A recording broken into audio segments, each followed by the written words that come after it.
desde o mestrado.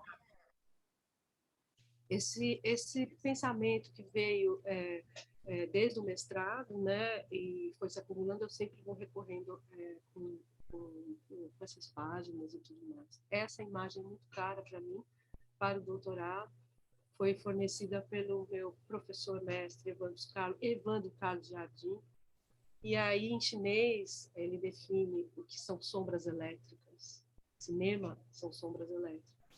E aí eu penso muito na grafia desta imagem, do preto, do pincel, da tinta, do atrito, dessa materialidade do traço, né, do ideograma. Isso foi uma coisa importante para eu pensar sombra e luz no meu filme como argumento também.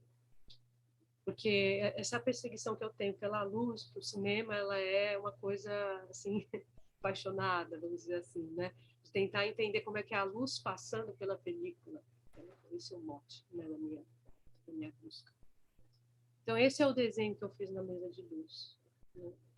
Aqui vocês podem ver pranchas de cada um dos pedaços desse desenho que eu fui fazendo, fui sobrepondo essas pranchas, porque eu estava tentando entender o espaço do desenho, o espaço de cena, a perspectiva que me é muito cara, eu gosto muito do desenho, do traço da perspectiva, e a composição dessa cena, mesmo assim, de forma bastante diferente, faz esse desenho final, que me leva a pensar também em composição de cena e imagem ao longo da história. Coisa fascinante para mim. Então, esse desenho está presente, e juntamente esse desenho, embaixo, vocês podem ver essa trilha que está rodando, que é um caderno chamado Série Noir, volume 1, que tem volume 1, volume 2, por onde eu me baseio inicialmente para criar cenas esporádicas, de espaços, de ambientes, de clima, de luz, atmosfera, que eu gostaria de explorar no meu filme. Né? Não tem nenhum sentido ainda de narrativa aqui, mas sim uma atmosfera. Em cima, câmera obscura à esquerda, à direita, técnica da modelagem, tudo andando ao mesmo tempo. A câmera obscura foi uma ferramenta que eu explorei muito no meu doutorado.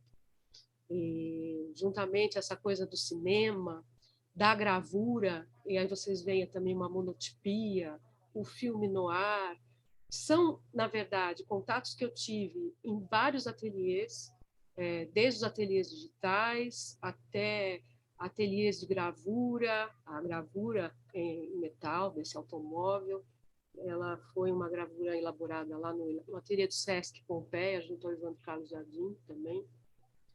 Quer dizer, são todos esses contatos com a matéria do desenho, através das técnicas, me instiga a pensar numa imagem cinematográfica e também, de alguma forma, resgatar esse contato físico que, de alguma forma, eu gostaria de traduzir também, através da luz. E máquina é uma coisa que sempre me apaixonou bastante, em automóveis, um assunto bastante caro para mim também. Eu acho que esse contato físico com a máquina é uma coisa que eu trago desde sempre, desde a minha infância.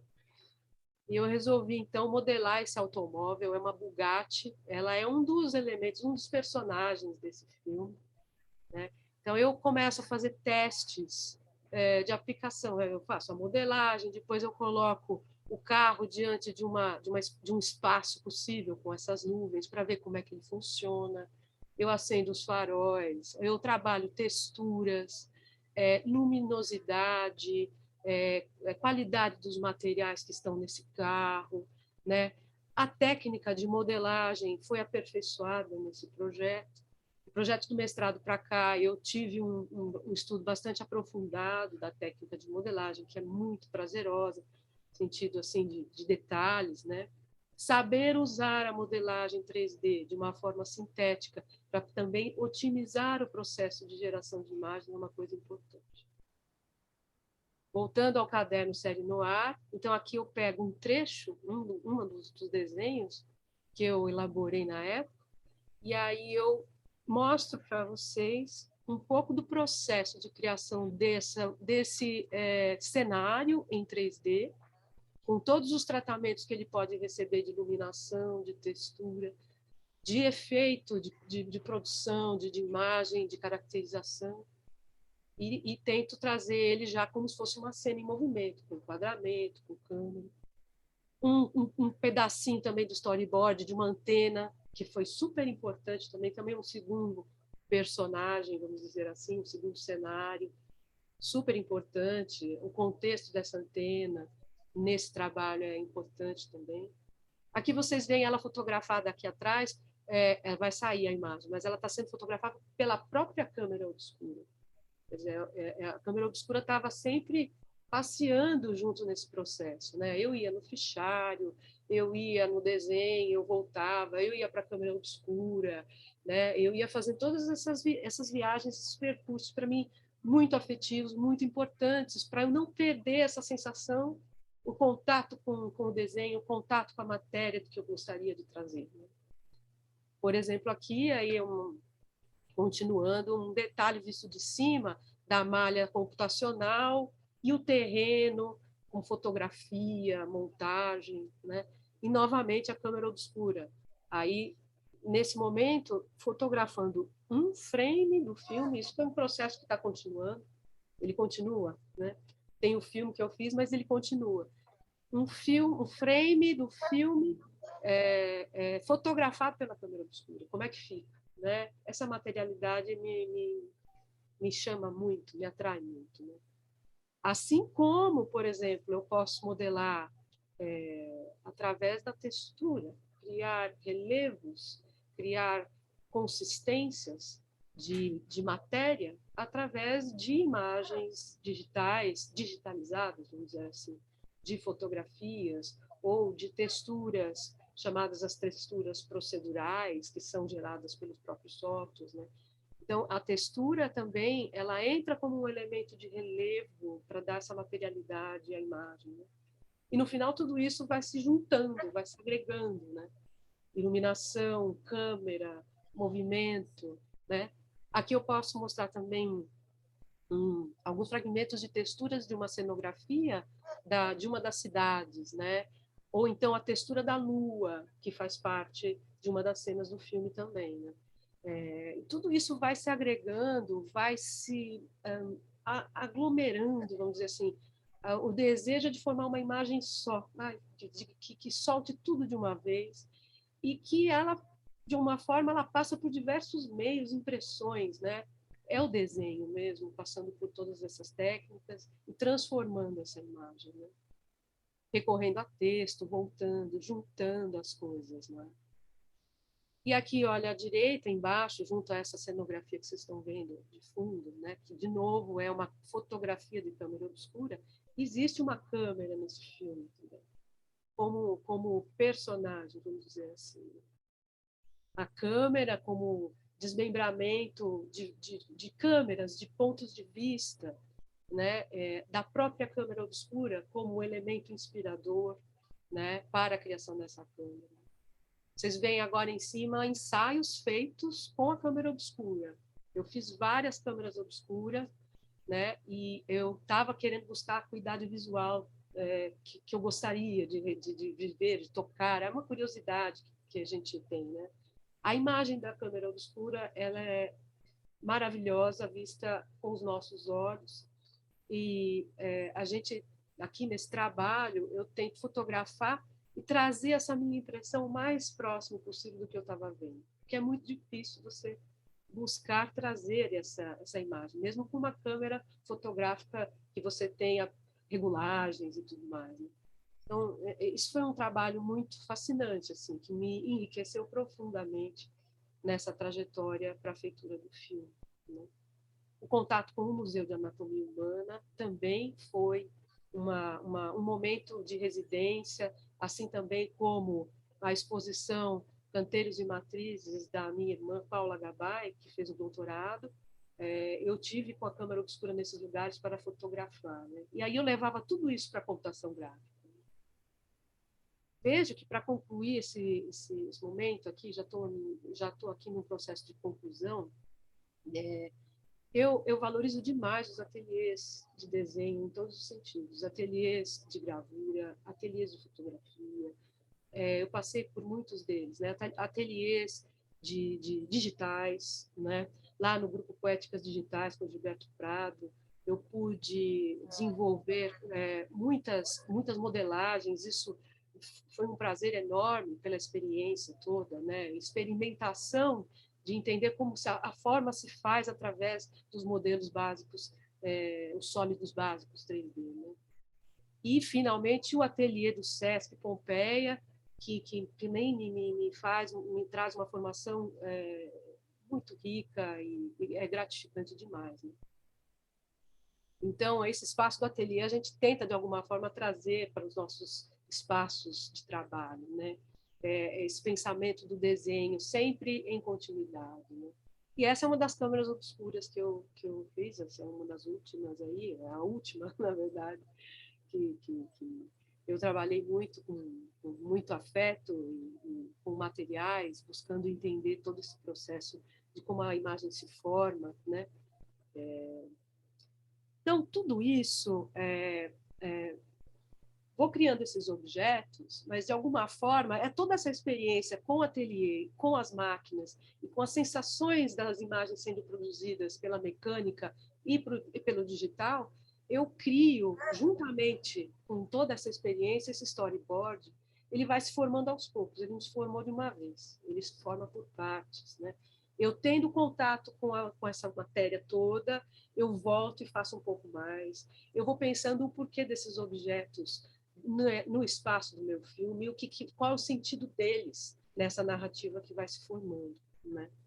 São desenhos a nanquim, eu acho que o nanquim também, ele traz muito dessa materialidade, né, no papel, e aqui fotografados na mesa de luz novamente, né? Então, são contatos muito interessantes, assim, vamos dizer que tem umas, para mim amplia muito os sentidos trabalhar dessa forma, e eu estou gostando muito desse tipo de experiência que eu estou tendo ainda, quer dizer, né, continua, né? E são esses os desenhos, né? E a ordem mudou um pouco, quer dizer, foi bastante correspondente, assim, desse storyboard com a narrativa do filme. Como isso aqui é um making of, nós vimos, então, esses processos todos feitos, alguns dos processos pelos quais eu passei, né, estão todos aqui bem apresentados, não é? Todos, não alguns, todos, né? O meu filme, eu vou deixar aqui o link para quem quiser assistir, ele é o filme, né? Aí vocês vão ver como é que é o filme. Mas aí eu faço, então, vamos dizer assim, aqui eu apresento quais foram os meios com os quais eu lidei para que esse filme tivesse a cara né, essa cara que ele tem, finalmente, né? Então, é isso. Eu agradeço. Muito obrigada. Estou muito feliz de estar participando dessa mesa. Deixa eu só terminar aqui. Esse é o meu e-mail e por o nome do filme, e aqui o link abaixo no Vimeo do filme. Muito obrigada. Obrigada, Lívia. Pode copiar o link e colocar aqui no chat também? Pode deixar. E aí a gente já deixa uma aba aí, né? Porque tem muita vontade de assistir. Eu vou atrás aqui do link, eu vou já, tá bom? Essa apresentação super linda. Obrigada. Então, a gente segue agora com a Patrícia Moran, professora. Bom, quero agradecer a todos, principalmente o Gilberto e a Suzete, pelo trabalho que eles fazem há anos. Eu não sigo há tantos anos, que eu sou mais novinha, eu comecei a acompanhar agora, mas ouvi dizer que eles têm uma tradição e a gente sente pelas mesas que realmente essa tradição existe. eu não vou falar sobre o trabalho meu, não tenho falado. Espero, quem sabe, o ano que vem, Gil. Aí já tem um desafio. Eu vou fazer a apresentação, inclusive, gostei muito das 2 apresentações. Deixa eu fechar aqui. Elas dialogam um pouco, a meu ver, com o que vocês trouxeram. Vocês estão vendo a mim? Sim. Então, sua tela e você também. Tá, então tá bom. Obrigado. Porque combinações e torções de Rochelle Coste. Eu falei, vou fazer uma explicação de onde vem a ideia da torção. E, curiosamente, os 2 elementos são de resgate, como o trabalho que muito bem mostrou para a gente a Lívia. Então, eu trouxe aqui um pedaço de pano, onde a gente tem uma padronagem africana, e se eu pego isso e faço essa torção, de repente eu tenho um elemento gráfico. Ou seja, se tem uma outra figura. O que a Rochelle faz, o trabalho dela, é totalmente este. Como a gente estava numa mesa do design, o processo dela se utiliza de recursos, em tese, do design e da publicidade, mas produzindo um anti-design. Apropriações e distorções, elas são comuns e são num trabalho que eu gosto muito, que eu vou trazendo isso aqui como contexto, de um pessoal chamado gambiólogos. Eles desenvolveram uma ciência chamada gambiologia, tem esse site deles. Apropriação, né, é um tema de investigação da antropologia, das artes visuais, eu trouxe uma colinha, das práticas audiovisuais, como documentário, na ficção, o trabalho de pista dos VJs, entre outros. Essas manifestações poéticas propõem estratégias criativas muito heterogêneas, cada uma apontando para uma direção. E a motivação dos realizadores abarca diversos sentidos. A meu ver, tem algo que atravessa a grande parte dessas distorções e apropriações, pelo menos os trabalhos que eu vou apresentar aqui, é um gesto político de diversas maneiras. Tá? Um deles é a resistência à obsolescência. Os gambiólogos, como a gente vai ver, e aqui eu trouxe esse trabalho que é do Lucas Bambosi, chama Das Coisas Quebradas, ele é de 2012, ele criou essa máquina, aqui é a máquina em geral, a máquina que ele colocava celulares que eram quebrados e saíam por esse buraquinho. O processo de obsolescência programada é um processo muito violento da indústria. Violento não só porque ele te tira alguns bens, mas um conhecimento também. Então, você se torna, de repente, proficiente numa determinada ferramenta e o desaparecimento dela nos deixa órfãos de um certo conhecimento que a gente teve, nada como conseguir outro, mas ele já tinha uma expertise, ele retira a sua expertise. O Lucas ele responde a essa violência com uma violência muito parecida, que é o lugar que apresentou no Instituto Tomi Otaki, porque é muito violento o barulho de você ver quebrar uma série de aparelhos. Tá? Numa performance ele também chamada com o mesmo nome, né, que é Das Coisas Quebradas, elas são quebradas literalmente nas imagens que estão no palco. E é muito desconfortável a gente ver equipamentos que foram bastante caros a nós, bastante caros financeiramente, mas simbolicamente também, indo pelo ralo, porque efetivamente eles não têm função. Os gambiólogos, o Carl Guimarães, ele busca na gambiologia, e aqui é muito engraçado, é uma janela sendo segurada por uma garrafa PET, um certo resgate de uma certa sabedoria popular, como a gente tem aqui esse índio, que eu acho maravilhoso, fazendo um coco de travesseiro. Essa noção de gambiologia, ela retoma, né, e de apropriação, ela tem uma relação muito estreita também com a bricolagem, noção que vem do Lévi-Strauss, ao estudar determinadas culturas. E onde na bricolagem, né, como é sabido, você tem uma apropriação cultural e de objetos, onde nele estão inscritos culturas. Como, por exemplo, é muito curioso, eu acho que é muito interessante essa questão do deslocamento, é muito branco que vai nas aldeias compra peneira e põe na parede, e muitos índios, que no momento que não tinham luz, pega o ventilador e coloca para enfeitar. É mastro de coisas, porta-coisas. Você reinventa o objeto, ele se transforma em outra coisa.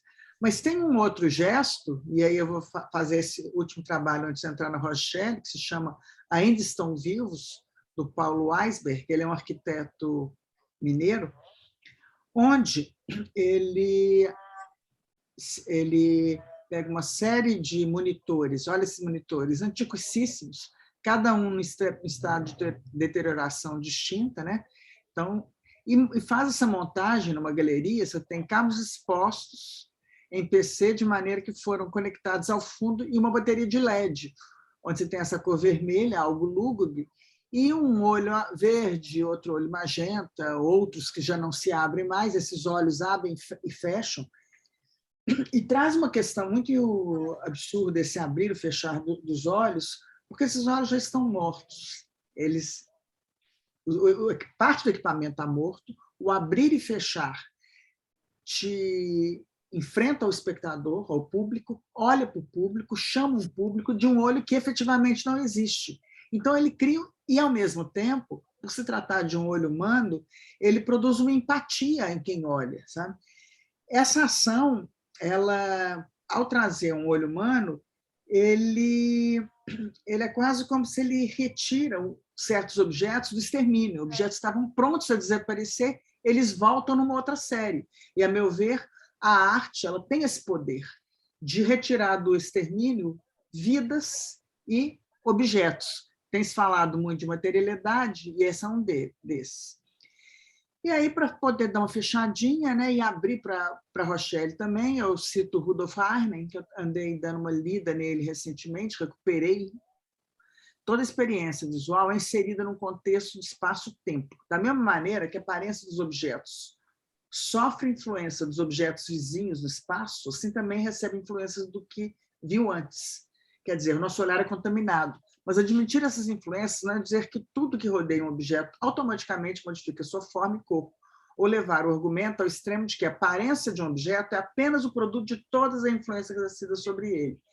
Tal visão aplicada às relações espaciais seria um absurdo evidente, e, todavia, tem sido com frequência aplicada às relações do tempo.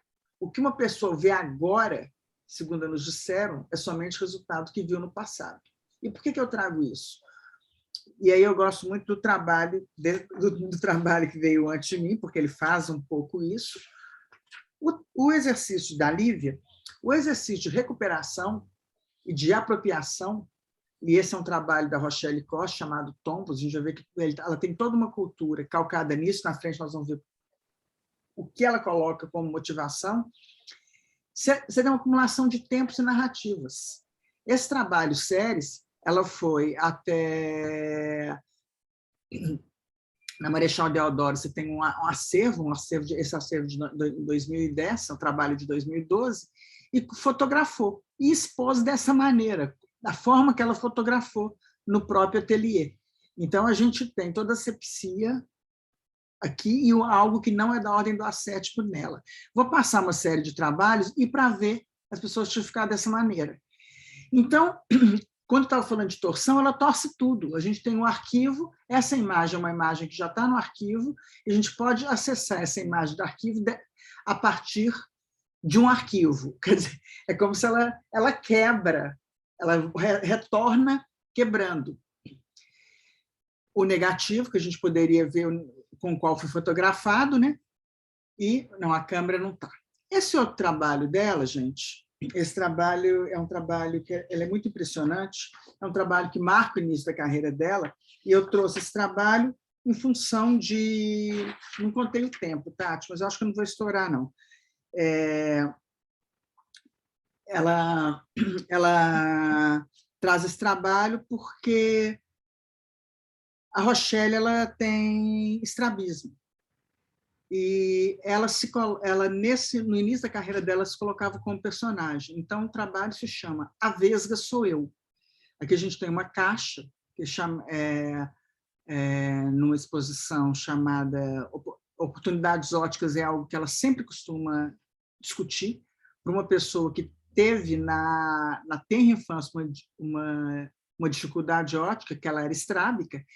O lugar comum, o senso comum, chama isso de vesgo, de uma maneira pejorativa, e ela se apropria disso como um lugar de potência. Ela coloca nessa caixinha intimidades, aqui é uma foto dela e da irmã dela. Ela é uma fotógrafa que não tira muito foto de pessoas, pelo contrário, ela produz essas torções, e aqui a gente tem cacos de vidro, fitas, quer dizer, ela usa a própria história, ela usa o próprio problema como matéria para se trabalhar.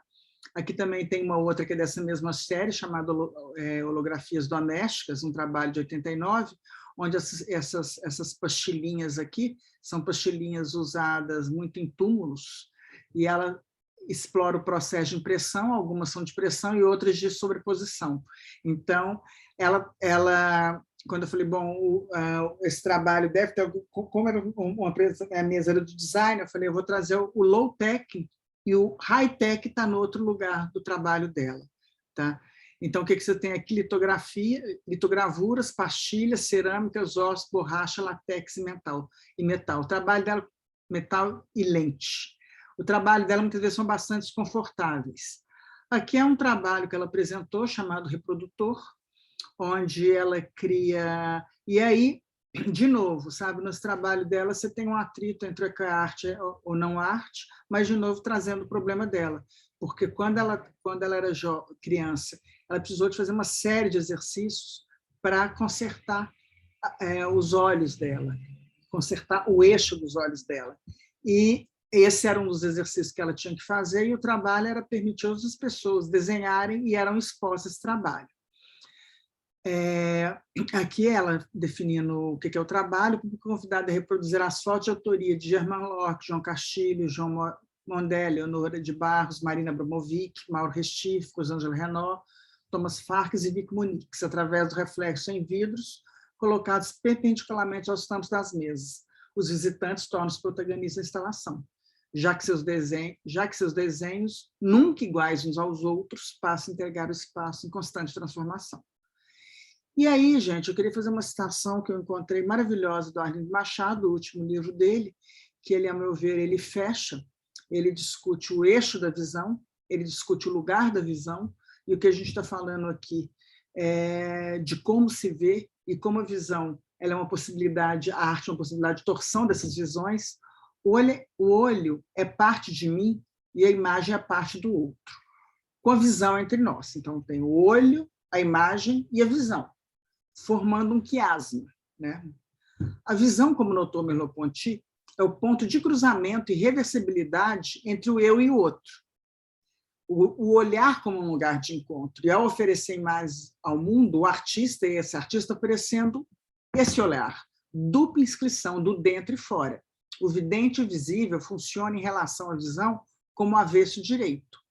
Um não existe sem o outro. Ele até brinca, pode até existir, que pode estar cego, mas, nesse caso, para haver a visão, não. Um não é senão a reversão, o desdobramento do outro. Na verdade, durante o processo de visão, não existimos nem eu, nem o outro, nem sujeito, nem objeto, nem vidente, nem visível. Somos o outro lado um. Somos o outro lado um de outro, nem o sujeito, nem o objeto, nem o vidente, nem o visível. Repetir. Somos o outro lado do outro, com a visão entre nós, na dobra como ponto de virada. Eu acho genial porque ele faz essa passagem, fala tanto do problema da visão, como desse último trabalho que eu vou mostrar rapidamente, que são trabalhos onde, de novo, ela produz essa torção e coloca num lugar da galeria, num lugar do respeito, num lugar da admiração, um jogo de toalhas. Essas toalhas é uma tecnologia cara à publicidade. Ela explorou outros materiais, e a gente vai ver devagar. O que a gente tem são pé de galinhas em cima de uma forma plástica, onde você colocava nas antigas prachetas. Aqui pé de galinhas, aqui flores mortas, opa, pulei um. Aqui frutas podres, e aqui ela começa a usar algo que é muito comum, que é o espelhamento. Aqui, frutas estragadas, um pouco fora de foco, aqui a gente tem umas murchas, está vendo? Aqui umas forinhas de foco. Aqui, cinzeiros sujos. Bom, esses trabalhos, como esse outro que a gente vai ver, você tem a mescla fundo e frente, desaparece essa velha discussão do Anheim, em função desses trabalhos da Rochelle, e a composição ela supera os materiais, trazendo os materiais para outros lugares, porque eles já não são mais os materiais, eles são a composição. Mas os objetos eles estão aí. E o mais impressionante é que você tem um processo, a citação do Arlindo Machado ela é muito feliz, ela, em alguns momentos, ela serve muito para o trabalho dela, é porque todo o processo de revelação do que existe, ele se dá nesse lugar. Só para trazer um último trabalho dela e fechar na contemporaneidade, se chama Casa e Jardim. O trabalho dela tem uma dose irônica muito pesada, começando por ela mesma, 2021. Em 2020 a gente estava na pandemia, 2021 ainda estamos. Casa e Jardim, o doméstico, que sempre é o nome de uma revista brasileira, né? Para casa, né? Para você arrumar sua casa, de moda de casa, digamos assim, né? E o que ela vai fazer nesse trabalho, e agora eu já estou fechando, ela faz essas composições espelhadas a partir de objetos que ela encontra no jardim da casa dela, fazendo, como sempre, montagens. Tá? Alguns objetos existentes que ela mescla com estruturas sintéticas e com estruturas não sintéticas. Para fechar o Casa e Jardim, ela faz algumas montagens, uma das torções dela é por escala, e eu só apresentei, não desenvolvi nada, então a gente tem essas pequenas casas, uma casa com um edifício chamado Torre dentro.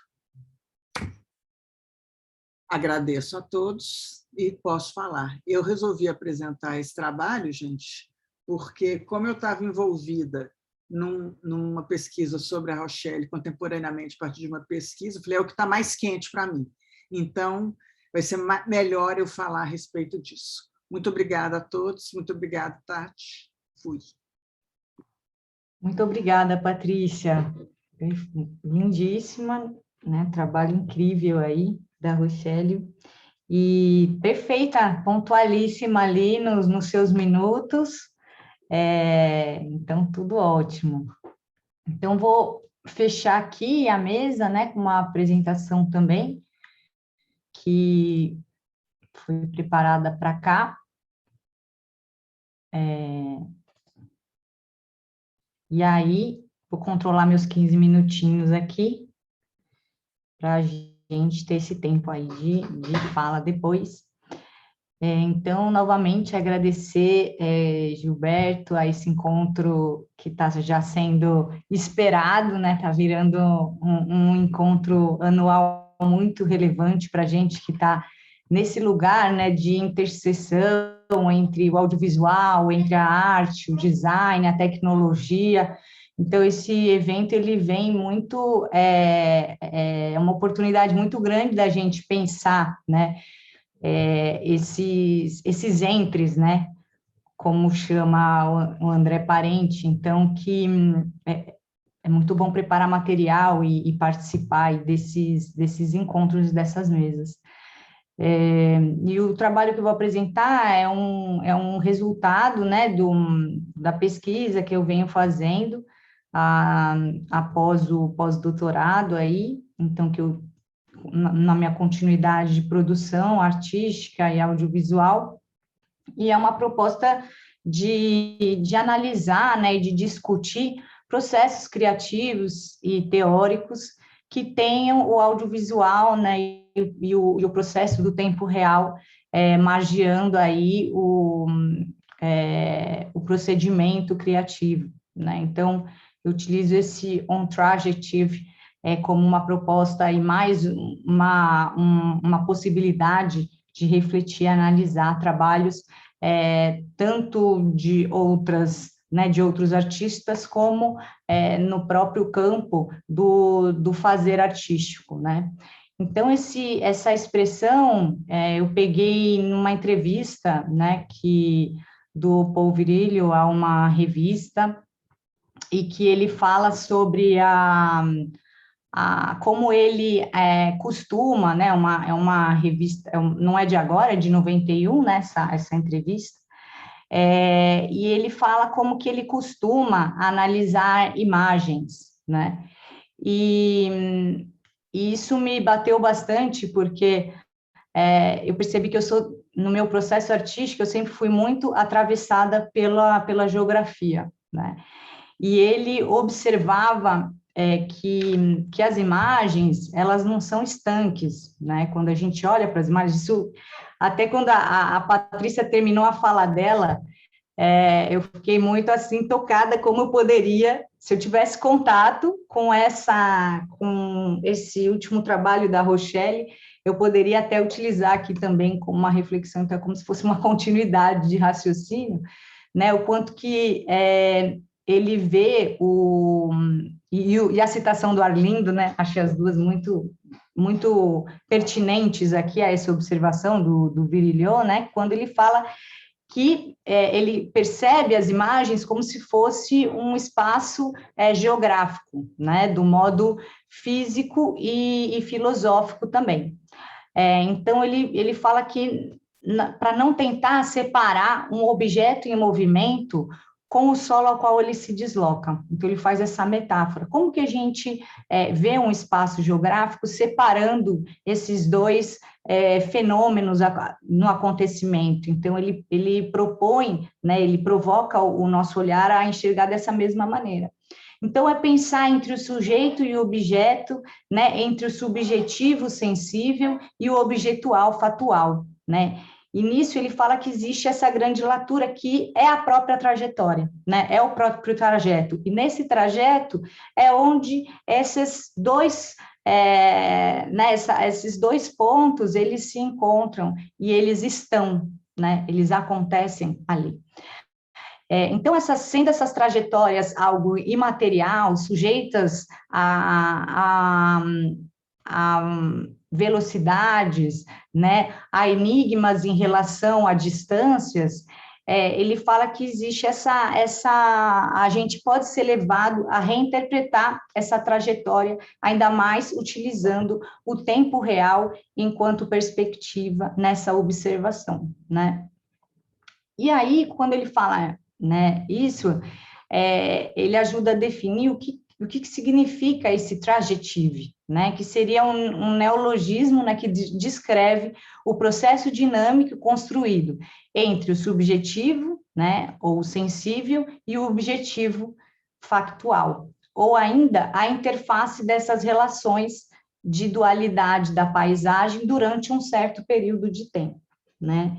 Então, ele traz essa perspectiva e aí eu coloco, né, esses ícones aí, de modo meu mesmo, para entender esse conceito, né, pensando que esse sensível, metaforicamente, poderia ser o próprio processo, né, criativo, artístico, o factual, os dispositivos, ou aquilo que a gente tem enquanto ferramentas, né, para utilização dessa construção, e a interface é como se fosse esses acidentes, ou improvisações e os acasos, ou algo que a gente não previu e é aquilo que nos leva a chegar em outros lugares, né? Então, é importante compreender esse on-trajective, pensando nesse percurso histórico, né, do audiovisual on-trajective, que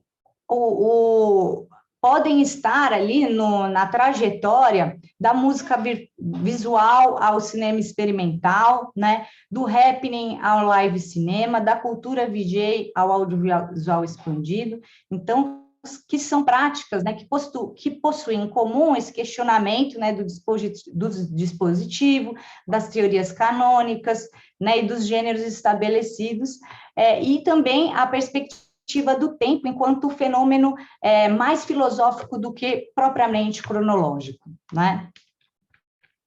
E para isso, então, eu vou apresentar um percurso aí pessoal de trabalho que vai do clássicos de calçada a produções mais atuais. Vou passar rapidamente para entender como que eu vejo a proposta, né, do Virílio no meu percurso. Então, começo aqui com as performances audiovisuais, né, que começaram em 2013 em Valência. Então, eu conheci o Deco, que inclusive manda um abração e um beijão para vocês, para o Emílio, para a Patrícia. Ele está com a Aurora agora, não pôde estar presente aqui na sala. Então, a gente se conheceu em Valência e começou esse projeto chamado Clássicos de Calçada, ao qual a gente começou a fazer performance utilizando audiovisual em tempo real, construindo tanto o som quanto a imagem, com capturas prévias e capturas com câmeras ali presentes, e que está em adaptação desde então, nesses 9 anos aí de trabalho. Né? Então, cada lugar, a gente já se apresentou em muitos lugares, desde galerias a festas, a lugares, assim, garagens. Essa aqui é numa garagem, inclusive. E nesse processo todo, cada montagem, ela tem um resultado estético completamente diferente do outro, né? Então, o que a gente percebe é que esses dados que a gente troca em tempo real, manipulados, onde a interferência sonora e imagética, ali, um com o outro, a gente deixa o sistema aberto, inclusive, para essas contaminações, né, estarem sujeitos a essas transformações, ele é sempre único ali, né?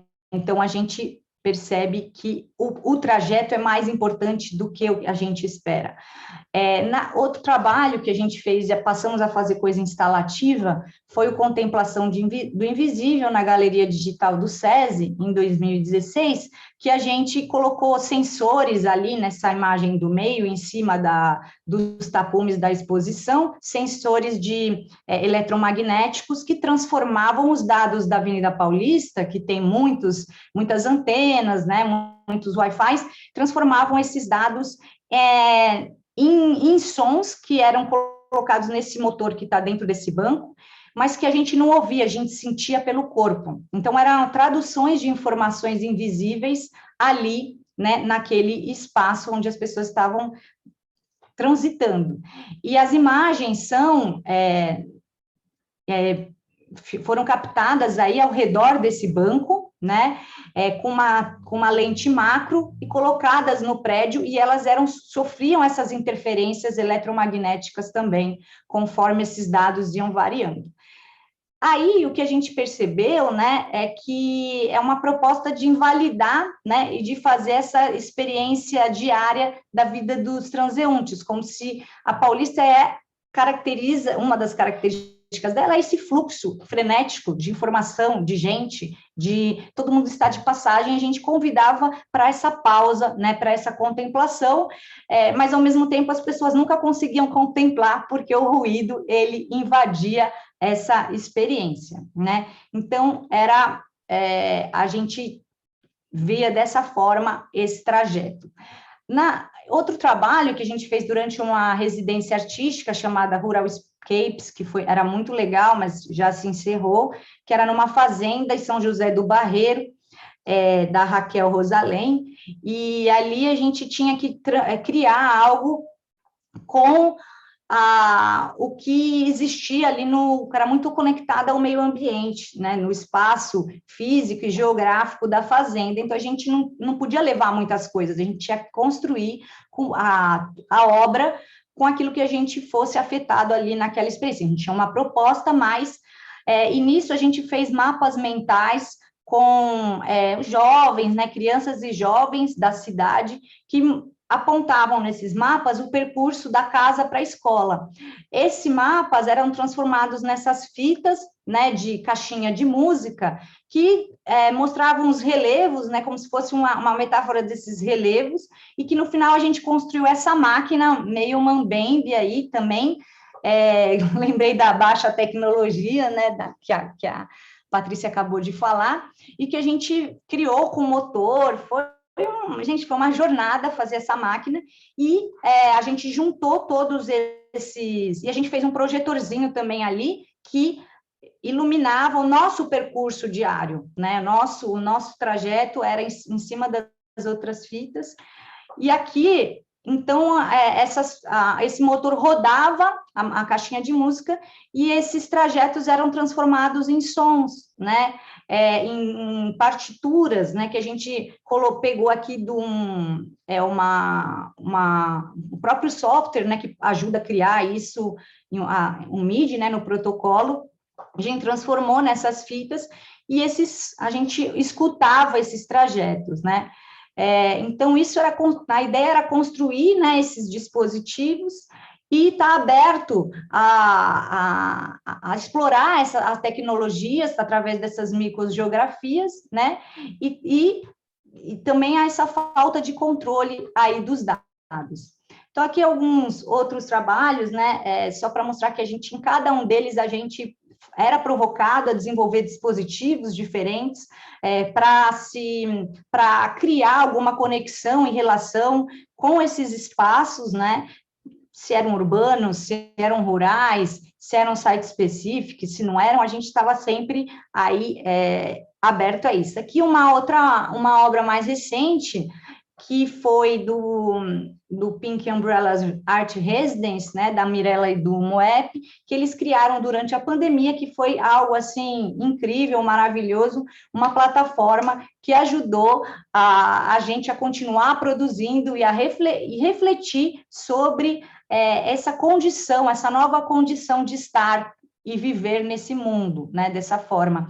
E a gente criou um trabalho, né, que foi um vídeo, junto com um casal que a gente conheceu em Valência, né, que é um casal, ai, meu Deus, me deu branco do nome deles. Ele é grego e ela é espanhola. A gente criou a Rosana e o Ares. A gente criou de modo distante, a gente criou um método para construir essa performance, utilizando o tempo real para produzir esse trabalho. E nisso que a gente, né, são adaptações pandêmicas que a gente pensou, quais são esses novos caminhos na arte contemporânea, né, pós-internet, construir algo com esse próprio trajeto, né, o próprio percurso foi o que inspirou poeticamente a gente, né, essas limitações foram temas, né, do nosso processo, e trabalhar com respostas, né, buscar respostas através desses obstáculos. Como último projeto, o Cocolands, a gente foi convidado para participar desse diário pandêmico, né, eram artistas de várias localizações, nós éramos os únicos brasileiros, e a gente criou um diário aí com propostas artísticas durante a pandemia, que a gente fez uma projeção em cada cômodo, uma obra, né, com um mapping em cada cômodo da nossa casa. Então, primeiro era a cozinha, depois o quarto da Aurora, depois o nosso corredor, depois a nossa vizinhança, aqui a nossa biblioteca com a babá eletrônica, só que mostrando o nosso vizinho que era bailarino, aqui as nossas malas congeladas, né, que não saíam, e aqui o mini mapping em cima dos nossos equipamentos que estavam parados. Então, como projetar sem tela, expandir, né, com essas novas características, mapear sem superfície, atuar sem tela, inventando novos modos de produzir com estruturas caseiras, resgatando os equipamentos antigos e criando dispositivos. Aí, eu trouxe aqui para fechar um pensamento, né, do Yuki Hui, que é um filósofo chinês que está questionando, né, essa questão, né, da cosmotecnologia, né, que a gente vem falando, a outra mesa até abordou também esse conceito, e ele traz, né, essa ideia de ambiente tecnogeográfico, né, para superar esses antagonismos entre cultura e natureza, natureza e tecnologia, né, e criar um processo contínuo e correlacionado entre esses polos. Então, o audiovisual on trajective é pensar, né, considerar o dispositivo como parte essencial da poética, né, trabalhar o inesperado, né, como processo e expandir as microgeografias e pensar nesse novo, essa possibilidade desse ambiente tecnogeográfico proposto pelo Yuki Hui. Tá? Então, é isso. Aqui é a bibliografia, sempre com Patrícia, em todos os momentos. E agradeço imensamente, de novo, gente, a participar desse encontro aqui com vocês. Muito bom. Muito bom, Tati. Eu fico muito feliz de ver como estão indo as minhas ex-orientandas também, né? Então, eu acho que tem não só ex-orientandas, como participantes do próprio Poéticas Digitais também. A gente teve a Lívia, que foi, está aí a Paula Giovanovic, que eu não vejo um tempão, Jesus passou por aí. Eram momentos diferentes, né? No caso da Paula, no tempo lá do Cozinheiro das Almas, e a Tati, a gente foram vários aí projetos que foram feitos juntos, inclusive no seu sanduíche lá com o Emílio, né? Em Valência, né? Então é muito legal essa questão, né? E que você traz, que é essa questão de trabalhar dispositivo, de ver todas essas aí conexões telemáticas, o fato de você estar, né? De você estar em vários cantos simultaneamente também. Eu queria aproveitar daí a gente lá pro Emílio, né? Eu vou fazer uma breve passadinha rápida aí, porque agora eu sei que depois isso é sua função, eu te devolvo também, que eu não posso resistir ver tanta coisa bonita numa mesa, né? Acho que a mesa ela foi um show de bola, ela foi linda. Eu acho que o Emílio, infelizmente, ele só trouxe um único trabalho. Eu queria ver tantos, Emílio, que tem tantos trabalhos. Não, são lindas obras que eles têm. Lá no Laboratório Luz, onde eu fiz o meu pós-doc também, com o próprio Emílio, né? Então, a quantidade de, assim... Eu tenho que sair de vez em quando, que a Margot vem aqui, a cachorrinha. Então, Então, deixa eu pegar ela aqui. Assim ela vê vocês também, que ela fica aqui no meu pé. Não me lembro. Pronto. Então, assim, tem tantos, eu acho que os trabalhos desenvolvidos, né, lá pelo Lab Luz, eles são muito fortes, né, e passam por toda essa questão do audiovisual, da, digamos, instalação, que vai estar presente, né, em muitos trabalhos aí, que são trabalhos de alguma maneira, são maneiras partilhadas da gente ingressar nesse mundo aqui, né?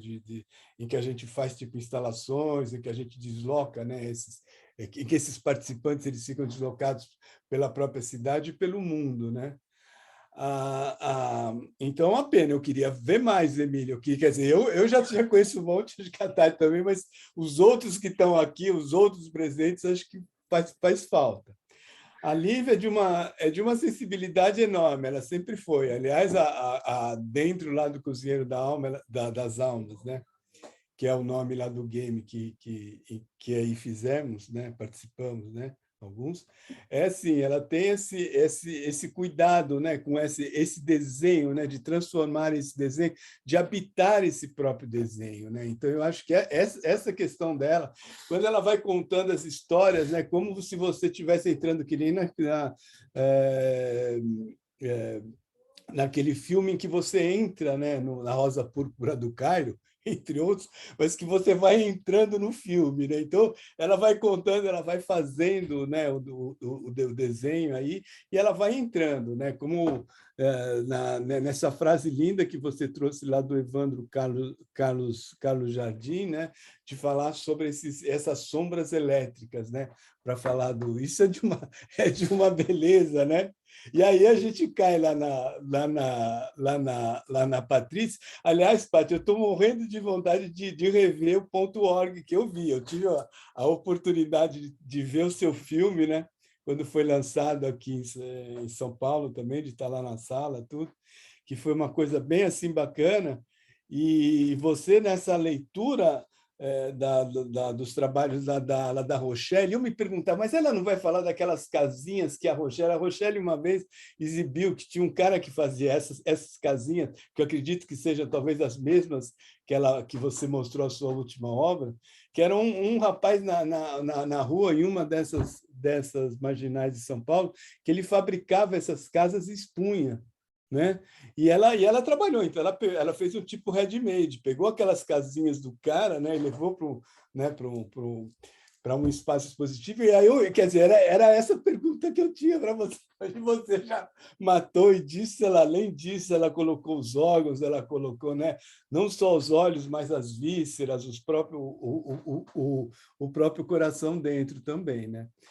E aí queria ver de você, de quando que você vai trazer algum, né, algum produto novo. Claro que nesse meio tempo você fez um monte de tipo audiovisual nisso, que você e a Tati são aí bastante próximas, né, de todo esse negócio desse viding, né, e toda essa, digamos, ação.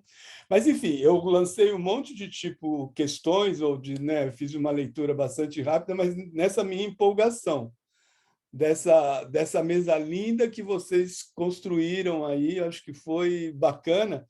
E volto aí para minha querida Tati, de novo aí, para ver se ela quer tocar o barco aí para frente ou fazer outra varredura, ou se vocês querem aí conversando também. Tati, bola de volta com você aí. Obrigado, gente. Foi lindo, viu? Obrigada, Obrigado, Gilberto. Tati, Ainda bem. obrigado, Lívia, Emílio e Patrícia. Ainda bem que você falou, era o que a gente queria, né? O seu olhar sempre preciso e poético, né? O Gilberto, ele me trouxe toda a informação, todo mundo aí do Poéticas, né? Eu estou no Poéticas desde 2011, né? 10 anos, e era uma pessoa que não entendia nada de instalação, e o Gilberto me deu todo o estofo, né? E complementando aí com o Emílio, então, muito feliz de estar aqui com essa percepção. Eu acho que, né, a gente pode, acho que ele provocou todo mundo aqui, Emílio, Patrícia, acho que vocês podem ficar à vontade, né, para responder o que o Gilberto trouxe de reflexão. Acho que as costuras, assim, impressionante, né, como a gente vê conexões entre as pesquisas, né,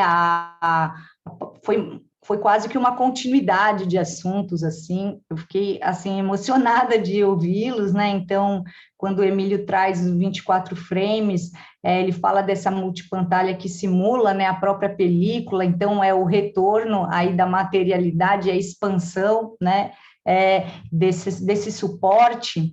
A Lívia, ela coloca a câmara obscura, né, no processo criativo, e essa retradução, né, de experiências que sai do digital, volta, conecta com rematerialidades, né? Então, esse desejo que ela fala de construir uma imagem só, e a Patrícia trazendo, né, essas referências belíssimas, mesmo antes da Rochelle, né, que ela coloca do próprio... eu fiquei procurando você ali, Gilberto, ali na foto do 3M, da obra do Lucas, que tinha um projeto do Poéticas lá também, a Moreiras, né, estava lá. Aí fiquei, deixa eu ver se eu acho o Gilberto. Então, que ela coloca... Estávamos lá também, lá nós também, você, todo mundo aí. Estávamos, o grupo todo. O grupo todo estava lá também. E aí, trazendo, né, essa supercitação mesmo do Arlindo, que fecha com essa coisa da percepção, da visão, né, desse estar e não estar, articulando o tempo e as narrativas. Então, assim, queria saber também, né, junto com o Gilberto, o que vocês viram, né, de conexão entre as próprios trabalhos um dos outros, né? E se vocês têm perguntas um para os outros também. Eu quero falar e perguntar, pode?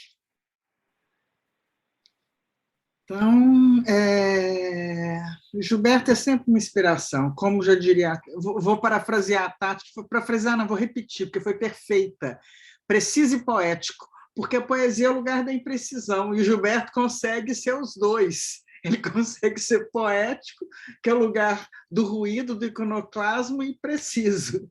E foi mesmo, viu? Eu fiquei muito curioso, Emílio. Com relação ao trabalho, eu estou editando um videozinho aí que eu estou bem feliz, sabe? Também é pandêmico, é da janela do meu quarto. Nossa Senhora, o meu mundo mudou. Nada mudava e tudo mudou. É muito impressionante. E como o pessoal resolveu passar o gado, né?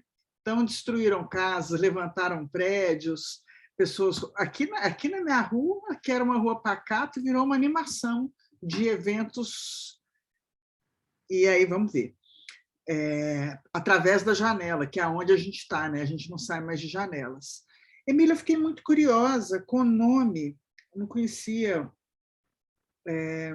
do seu laboratório de luz. Quando você começou a falar, eu imaginei que viria algum trabalho dessa ordem, entendeu? Quando conheci seu trabalho, fiquei muito feliz de conhecer. Obrigado por apresentar, achei muito instigante. Também fiquei muito curiosa de ver mais, porque na sua economia a gente fica com vontade de ver, primeiro porque o nome Laboratório de Luz, principalmente porque, atualmente, para fechar uma pesquisa de VJ que eu estou fazendo, eu fiz uma livre docência agora, mas aí falta um monte de coisa ficou fora, e tem algumas performances, inclusive da Mirelle e do Moé, que elas trabalham basicamente com luz. E esse elemento inefável, impalpável, mas por outro lado tão presente. Então, eu queria saber conhecer um pouquinho mais. Eu vou mais perguntar do que outra coisa. Lívia, eu fiquei muito curiosa também. Eu posso perguntar para a Lívia, que eu pergunto para todo mundo. Quando você falou, adorei, quando você estava apresentando o trabalho da Câmara Escura, eu falei, diálogo maior com a Rochelle não existe, que é esse trabalho de recuperação de mídia, né? Uma recuperação e deslocamento. O seu também, de alguma maneira, se recupera e não mantém naquele lugar, porque isso é uma matéria-prima, né? Ele não é um produto final. Você trata isso como matéria-prima. E, a meu ver, assim, né? Quando a Tati trouxe o trabalho dela chamando atenção para o processo, também lembrei muito do trabalho da Rochelle, onde não interessa mais se é processo ou produto, né? O processo também é um produto, né? Isso cada vez mais se fala, mas alguns trabalhos eles encarnam isso de diversas maneiras, inclusive pela não finalização. Mas quando seu trabalho tem uma dimensão muito tátil e áptica, e quando você pega aquela textura de relevo, e essas texturas de relevo, isso é muito curioso, eu queria ver assim, seu processo de pesquisa dessas texturas, porque você tem retrô, o que eu vi, né, todas as imagens bastante retrô, rememora uma determinada época, mas a materialidade é imaterial, porque algumas delas são digitais, e trazem referência de outros universos. Então, como é que você faz esses cruzamentos? E a Tati, eu vou tomar um café com ela, com o Deco e com a Bebê, que eu até hoje não conheço, só conheci na barriga, e pronto. Estou falando muito. E muito obrigado mais uma vez a todos.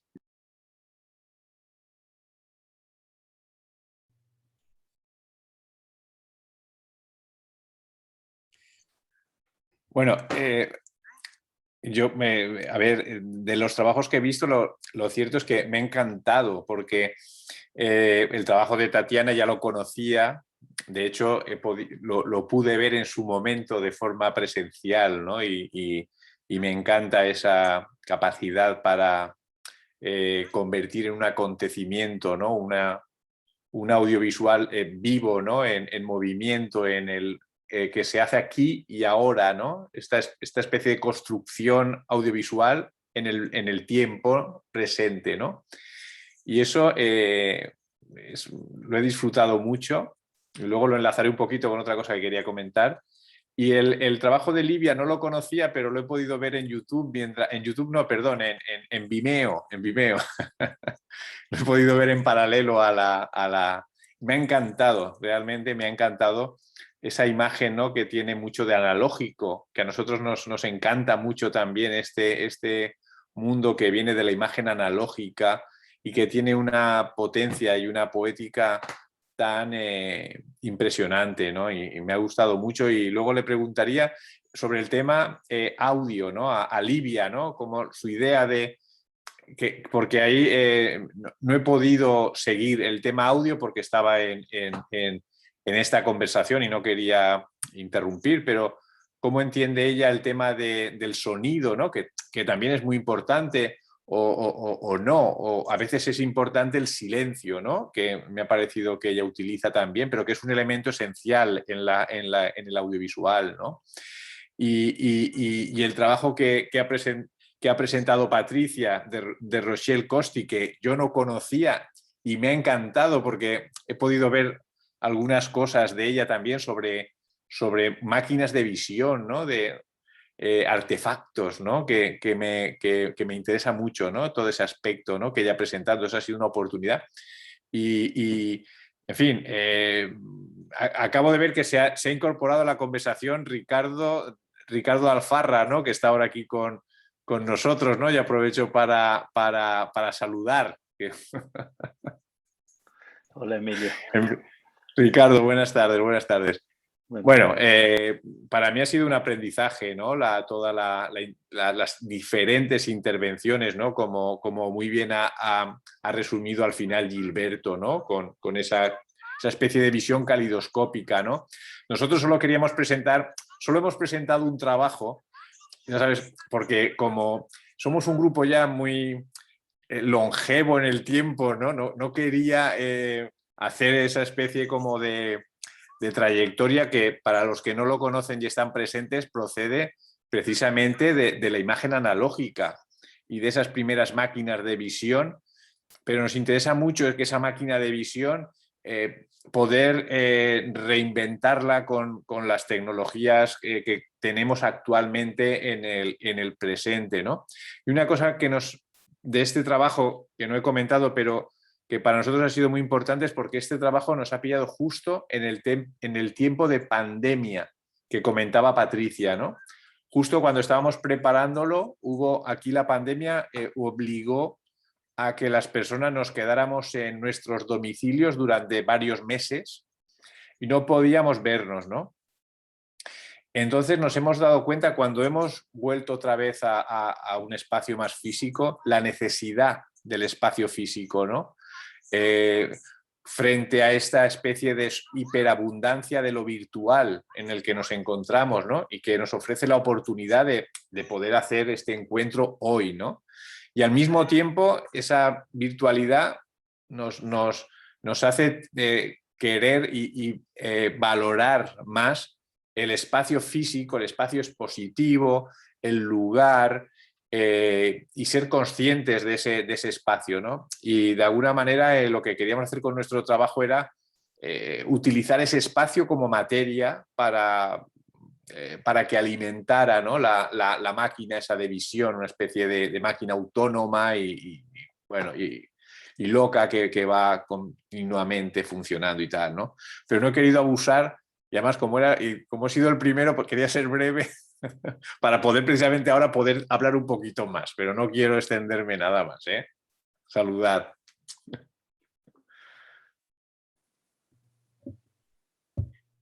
Bom, eu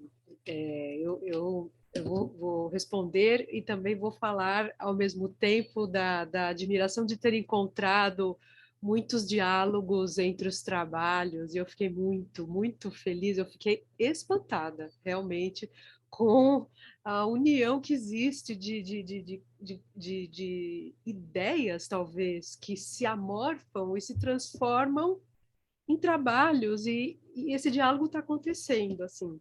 Bom, eu acho que eu posso começar respondendo a pergunta da Patrícia, não é? Ela perguntou para mim como fazer uma viagem entre as materialidades e dar plástica de uma vez a essa imagem que eu procuro, não é isso, mais ou menos isso, né? Eu vejo que seja pela experiência do meu corpo com os processos de fazer o desenho.